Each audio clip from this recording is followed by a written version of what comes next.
আপনার ভালো দেখতে পারেন এরকম বহু লোক আছে না?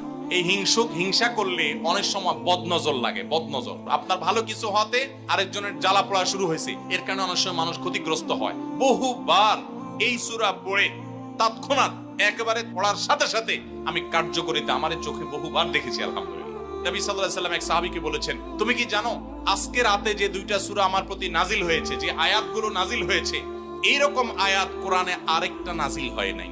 আমার বাসা বাচ্চার কোনো অসুবিধা হলে মাঝে মধ্যে আমার মিসেস বলতেন যে একটু দোয়া পড়ে খুদাও তো। আমি আমার মিসেসকে সাথে সাথে বলি, কেন, তুমি দিলে কি সমস্যা? অনেক সময় বাচ্চাকে নিয়ে আসেন, হুজুর একটু তাকে দোয়া পড়ে ফু দিয়ে দেন, একটু পানি পড়ে দেন। আমরা কি দোয়া পড়ি আজকে সেটা আমি আপনাদের সামনে ফ্ল্যাশ করে দিলাম, জানিয়ে দিলাম। আপনার যদি কোনো বিপদ হয়, আজকে অনেক ভাই প্রশ্নে লিখেছেন, অনেক সময় মানুষ বলে, ভাই আমার বাচ্চাটার এই সমস্যা, আমার ওই ওয়াইফের এই সমস্যা, আমার স্বামীর এই সমস্যা, আমার এই সমস্যা। আমরা আল্লাহর কাছে আশ্রয় চাইতে জানি না। আজকে শিখে যান